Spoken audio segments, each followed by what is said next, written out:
Days and weeks the world has been shaken. The headlines are filled with tension, Israel, Iran, escalation, war. People are asking, is this the beginning of the end? Social media is flooded with fear, confusion and speculation. But as believers we must pause, we must look beyond the noise and ask, what is Allah telling me through all this? This is not just about nations, this is a message for the soul. Yes, we are witnessing turmoil. Nations are on edge. Politicians speak of war. People are bracing for the worst. And many are wondering, is this the start of something catastrophic? My beloved brothers and sisters, we cannot afford to be oblivious to what is unfolding. The suffering is real. The fear is real. The uncertainty has gripped not only those directly affected, but also those watching from afar. We hear of alliances forming, threats being exchanged, and weapons being prepared. And naturally, as human beings, we feel a sense of anxiety. But as Muslims, our response must rise above the mere emotional reaction that others may have. We must respond not only as citizens of the world, but as servants of Allah, conscious of His power, His wisdom, and His decree. At the same time, we must not forget the greater truth. This world has always been a place of tests.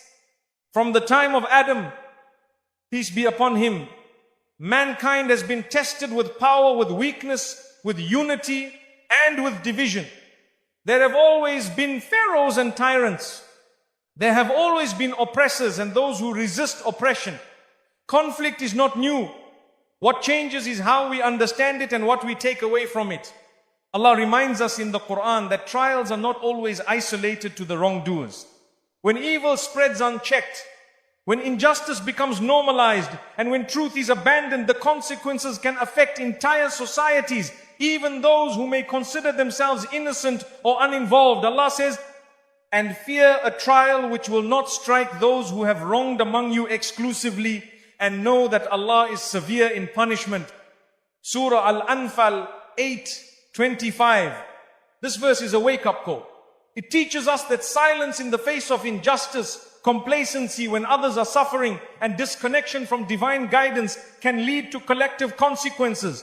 The flood during the time of Nuh, peace be upon him, the punishment that came to the people of Ad, Thamud, Lut, all were reminders that when a community strays too far from justice, morality, and remembrance of Allah, consequences follow. So today, when we see nations preparing for conflict, when we hear of powerful governments making decisions that impact millions of lives, when we watch images of bombings, displacement, or retaliation, our first reaction must not just be outrage. It must be self-examination. Where do we stand in the eyes of Allah? What have we done to improve ourselves, our families, our communities? Are we people who just scroll, share, and get angry online, or are we people who actually turn to Allah and live as He commands? This is why our response cannot be purely political, it cannot just be tribal, it cannot be emotional in a way that leads to despair. It must be spiritual. Because while the world sees battles on the ground, the believer sees the signs in the skies, the signs that Allah is reminding us to wake up, to come back to Him, and to prepare for the real meeting, not with governments or armies, but with our Lord. And when the Prophet Muhammad, peace be upon him, warned us about the end times, about the increasing fitan, the confusion, the killing, the trials that make truth appear false and falsehood appear true, He didn't just want us to be aware, He wanted us to be ready. Ready with taqwa, ready with repentance, ready with sincere hearts that are not shaken by what happens in the world, because they are firmly anchored in the remembrance of Allah. Let us never forget, history repeats itself not just because people forget it, but because they forget Allah. And whenever people forget Allah, He reminds them sometimes with ease and sometimes with hardship. The question is, will we listen?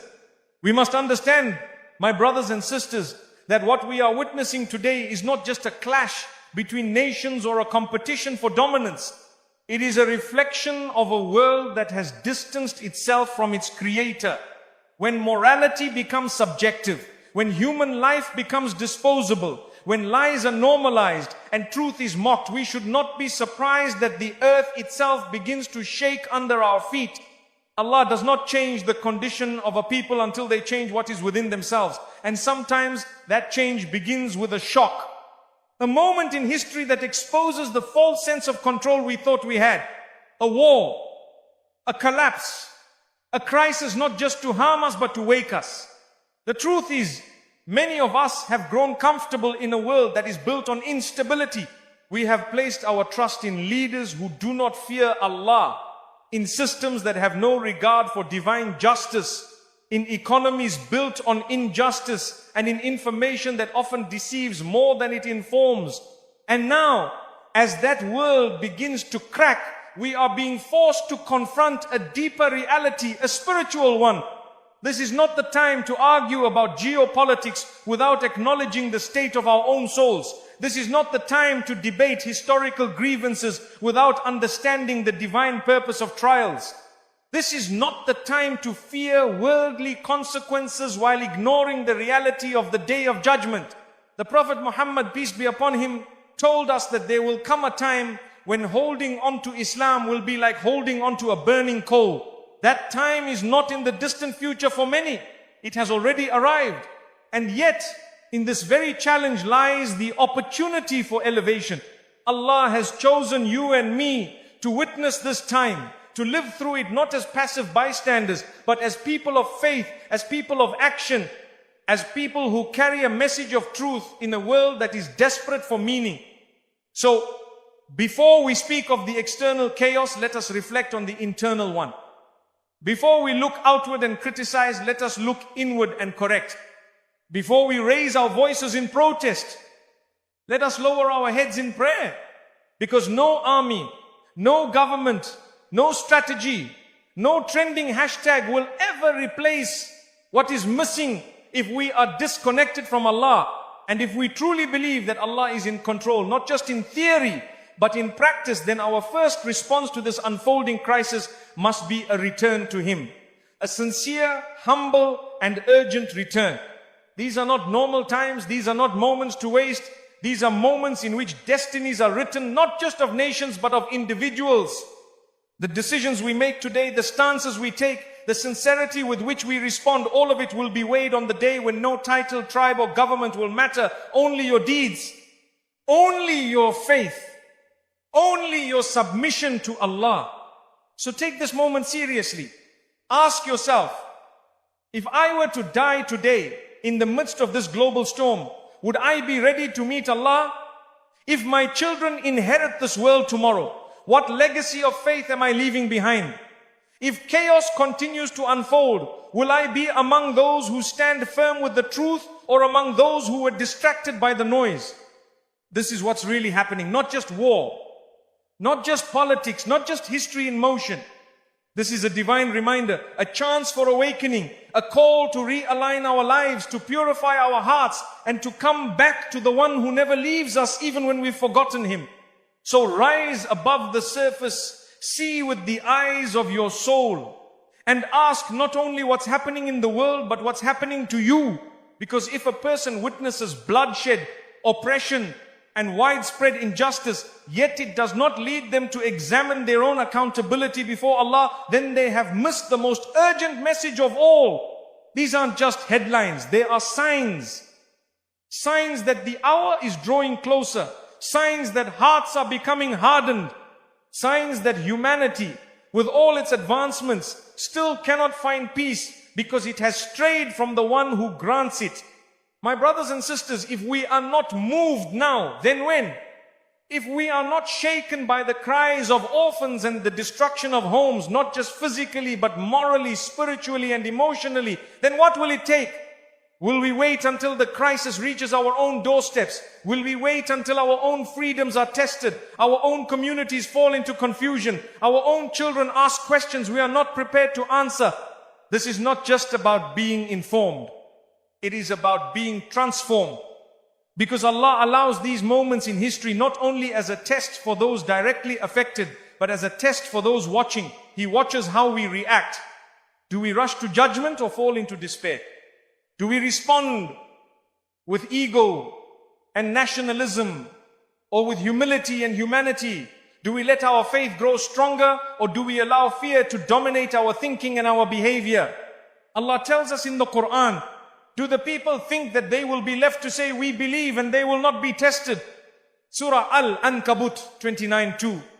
This verse isn't just about personal hardships. It's about moments like this, moments when the world is shaking, when standing with truth may cost you popularity, when upholding justice might isolate you from your own peers, when avoiding sin requires sacrifice.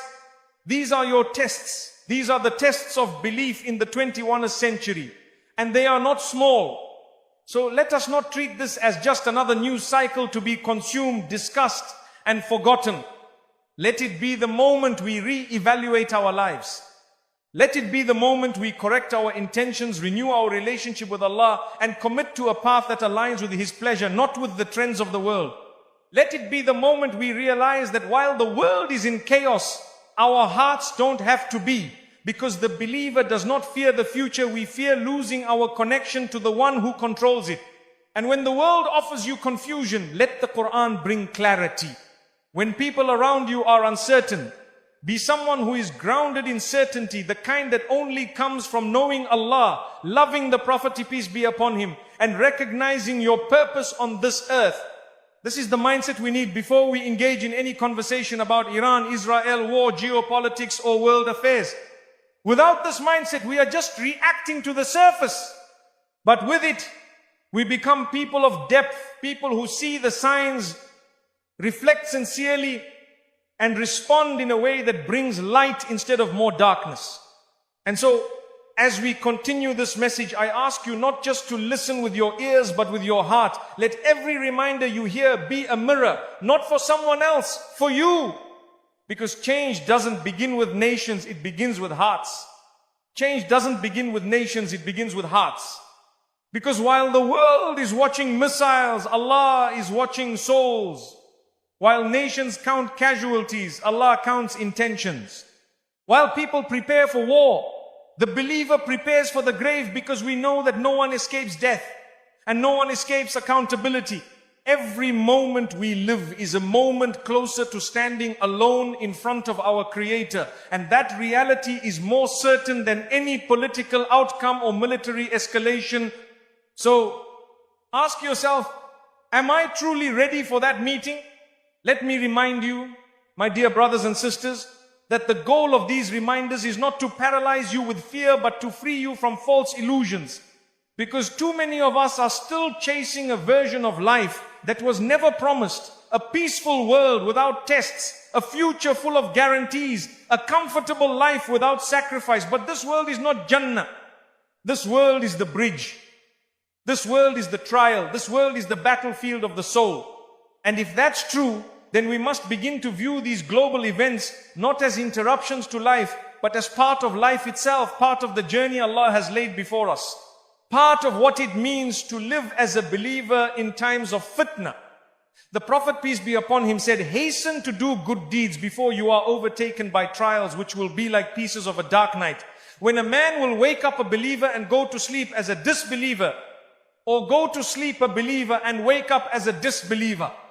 Muslim, this is not a hadith meant to scare you, it is meant to warn you, to awaken you.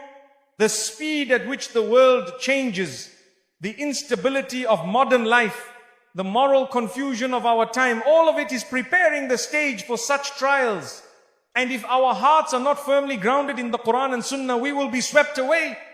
That's why when we see the situation in the Middle East, the conflict between Israel and Iran, the surrounding tension in the Muslim world, the polarizing opinions, the propaganda, the uncertainty, we must see beyond the politics and into the plan of Allah.